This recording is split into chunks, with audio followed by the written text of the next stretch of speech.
दीपावली के दिन भगवान श्री राम अयोध्या लौटे थे, लेकिन पूजा होती है माँ लक्ष्मी की, वो भी गणेश जी के साथ, जबकि लक्ष्मी जी के पति तो भगवान विष्णु हैं। सनातन बड़ा कंफ्यूज्ड है। ऐसा मैं नहीं कह रहा, सोशल मीडिया के नए नए ज्ञानी कह रहे हैं। वो बाएं हाथ वाले जो पहले कहते थे पटाखे मत चलाओ, दिए मत जलाओ, नहीं तो अंटार्कटिका की बर्फ पिघल जाएगी, अब ये हमारी पूजा पद्धति पर उंगली उठा रहे हैं।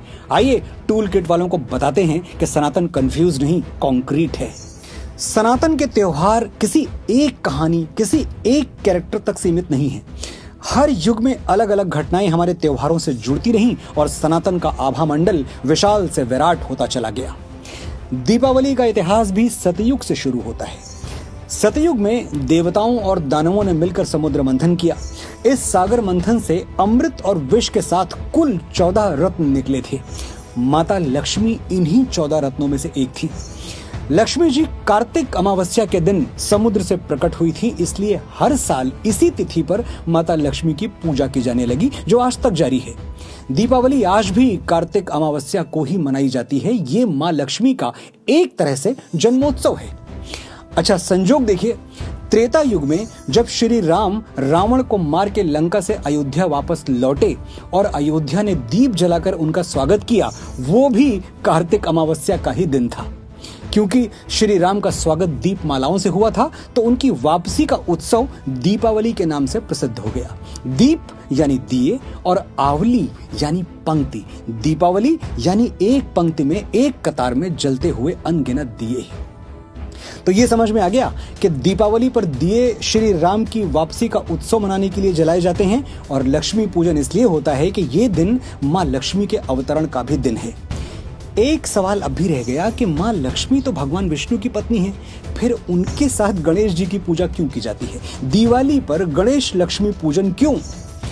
समुद्र मंथन के बाद माता लक्ष्मी से भगवान विष्णु ने विवाह किया और उन्हें सृष्टि के सारे धन, वैभव और ऐश्वर्य की देवी बना दिया। माँ लक्ष्मी ने भक्तों पर धन और वैभव की वर्षा के लिए कुबेर को अपॉइंट किया, लेकिन कुबेर बड़े कंजूस निकले। भक्त माँ लक्ष्मी की खूब आराधना पूजा करते, लेकिन उन्हें मिलता कुछ भी नहीं था, क्योंकि कुबेर किसी को कुछ देते ही नहीं थे। इससे माता लक्ष्मी बहुत दुखी हुई और उन्होंने अपनी समस्या भगवान विष्णु को बताई। भगवान विष्णु ने उन्हें सलाह दी कि आप एक बार गणेश जी से मिल लीजिए, वो बड़े बुद्धिमान हैं। धन और वैभव किसे देना है और कितना देना है, ये फैसला उनसे अच्छा कोई और नहीं कर सकता। माँ लक्ष्मी ने गणेश जी को बुलाया। गणेश जी आए, माता लक्ष्मी को प्रणाम किया, लेकिन एक शर्त रख दी। माँ, मैं जिसका भी नाम बताऊं आप उस पर कृपा कर देना, कारण मत पूछना। माँ लक्ष्मी ने तथास्तु कह दिया। गणेश जी तीनों लोकों में धन, संपदा और कृपा की वर्षा दोनों हाथों से करने लगे।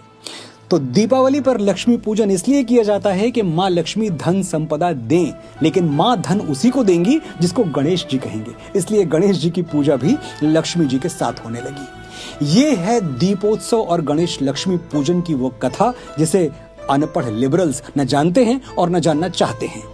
सनातन हमारा गर्व है, और इसके बारे में जो भी अफवाहें फैलाई जाती हैं उन पर विश्वास करने से पहले एक बार शास्त्र जरूर पढ़ें। लॉजिक, रैशनैलिटी और भक्ति भावना का जो संजोग सनातन में है वो कहीं और नहीं मिलेगा। माँ लक्ष्मी आप पर कृपा करें, श्री गणेश आपके विघ्न हरें और प्रभु श्री राम आपके जीवन में उजाले भरें। दीपावली की बहुत बहुत शुभकामनाएं। जम के दिए जलाएं, अंटार्कटिका की बर्फ को कुछ नहीं होगा, हम चेक किए हैं।